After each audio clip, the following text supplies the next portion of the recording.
you. For too long, our language has been policed and censored. Decent men and women have been forced into silence. I say no. I don't want thoughts and prayers from government. I want action. Keir Starmer, the leader of the Labour Party, was banned from Jeremy Clarkson's pub, but this wasn't just a personal feud. It symbolized a deeper frustration with UK politics. Clarkson, known for his outspoken and often controversial views, made his stance clear. The country needs real leadership, not more of the same. He wasn't alone in his criticism. Businessman and government critic Rupert Lowe has been vocal about issues within the UK's immigration system. His concerns have resonated with many who believe the system is failing.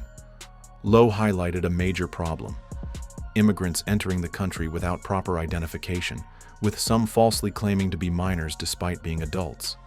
This isn't just a bureaucratic oversight. It's a critical issue affecting national security, the economy, and public trust in the government's ability to manage immigration effectively. Deportations of foreign nationals who have come to our country and committed serious crimes against the British people.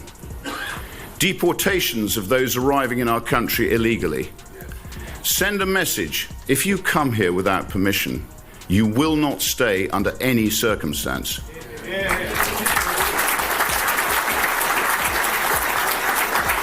Two words: detain, deport.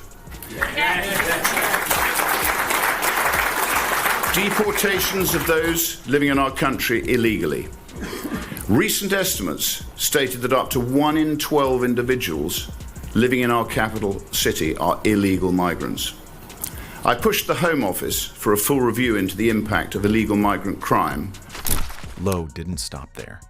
His speech, filled with raw honesty, took direct aim at the Labour Party for failing to address these problems head-on. According to him, the UK is simply letting these issues slide, widening the gap between the government and the people. But this isn't just about immigration. It's about leadership, or the lack of it.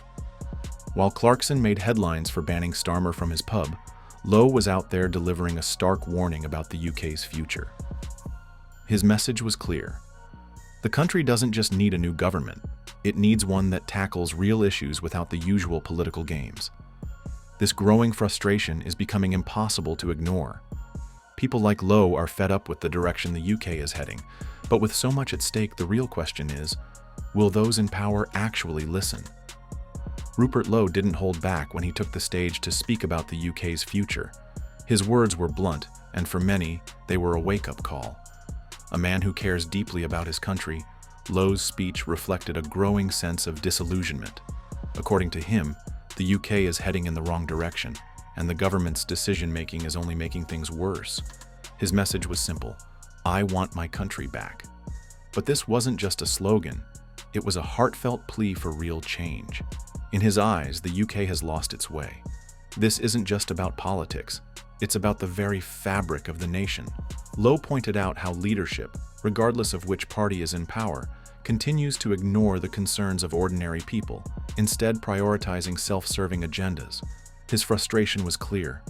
The government keeps making decisions that fail to address the real needs of the population. From disastrous immigration policies to economic mismanagement, Lowe painted a picture of a country trapped in a cycle of poor leadership and missed opportunities. Lowe's speech didn't just expose the government's failure to act, it highlighted the widening gap between the people and the political elite. He's not alone in his frustration. Many feel their voices are being ignored and their faith in the system is fading.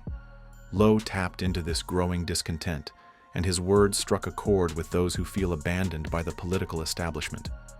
One of the most powerful moments in his speech was his call for a return to common-sense leadership.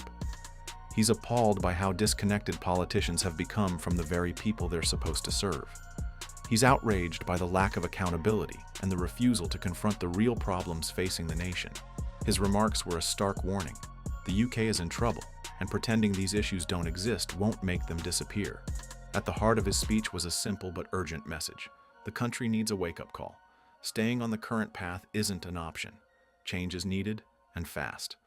Whether the government will listen remains to be seen, but one thing is clear: the people are ready for it.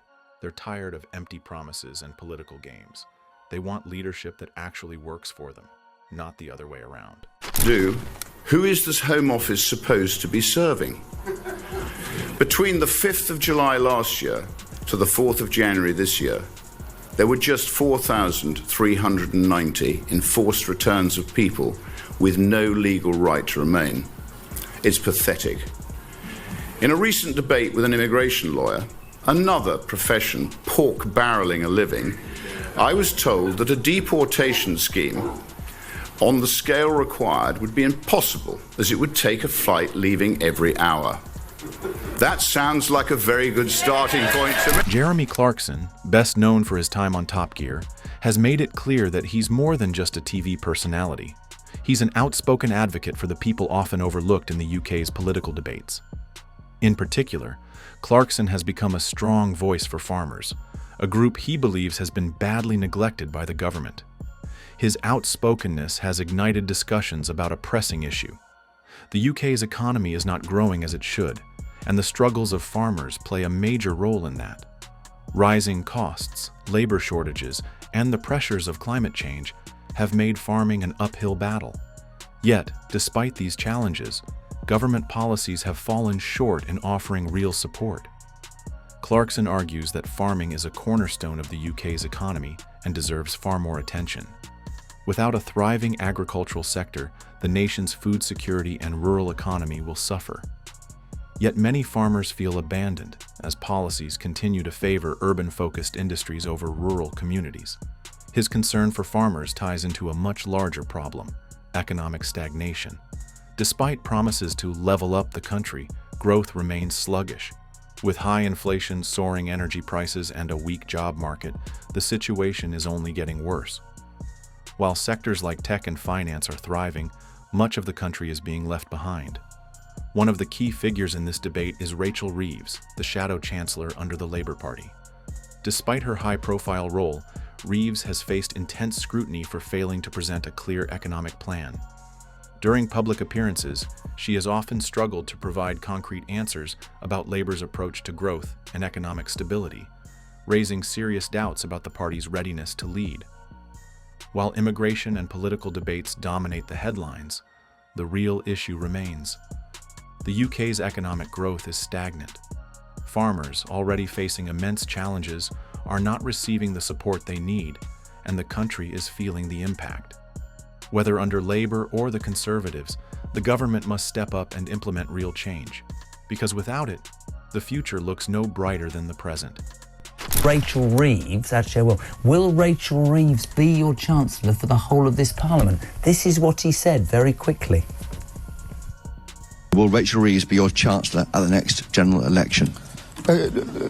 I'll be really clear, we're going to stick to the fiscal rules. That is a very important thing that we've said throughout. We set out those fiscal rules. So basically, Isabel, he couldn't say yes. So all the press jumped on it. Literally 3 minutes ago, Downing Street, who presumably think the Prime Minister's an idiot, have confirmed that Rachel Reeves will be Chancellor for the whole of this Parliament. They have said, following those questions, that put them in a difficult position. So let me get this right. We've got a Prime Minister who won't admit it. Now the machinery of government has said she will be, which means if she turns out to be as bloody useless as everybody knows she is, and he has to sack her, he'll then be made to look even more of an idiot. This government... Like Clarkson, many are questioning how much longer the UK can continue without a genuine shift in priorities. The country doesn't just need more talk, it needs a plan, and it needs one fast. Rupert Lowe's remarks about the UK's future have struck a nerve, and for good reason. He's not just highlighting problems, he's calling out a system that has been failing for years. In his speech, he laid bare the truth about the country's decline, arguing that the government's failures go beyond a few bad decisions. To Lowe, there's a clear pattern, one where short-sighted policies and a lack of real action are driving the UK further away from where it needs to be. His biggest concern? The growing disconnect between the political class and ordinary people. For years, the government has made decisions that seem more focused on protecting the elite than addressing real concerns. Whether it's immigration, the economy, or social issues, Lowe argues that the system is fundamentally broken. He's frustrated that leadership in both major parties prioritizes power over meaningful change, leaving the country stuck in a cycle of neglect and mismanagement. The UK is facing serious challenges, from economic stagnation to deepening social divisions. The gap between rich and poor continues to widen, and the government's failure to address critical issues like housing and healthcare is only making things worse. As politicians argue over minor details, everyday citizens are left to bear the consequences of their inaction. Rupert Lowe's speech isn't just a rant, it's a warning. The UK is at a crossroads, and if real change doesn't happen soon, the future may look very different from what many had hoped for. It's time for leadership that listens, takes decisive action, and puts the country first. The real question now is, will anyone in power step up before it's too late? If you enjoyed this video, don't forget to leave a like and subscribe to our channel for more. You can watch more from us here.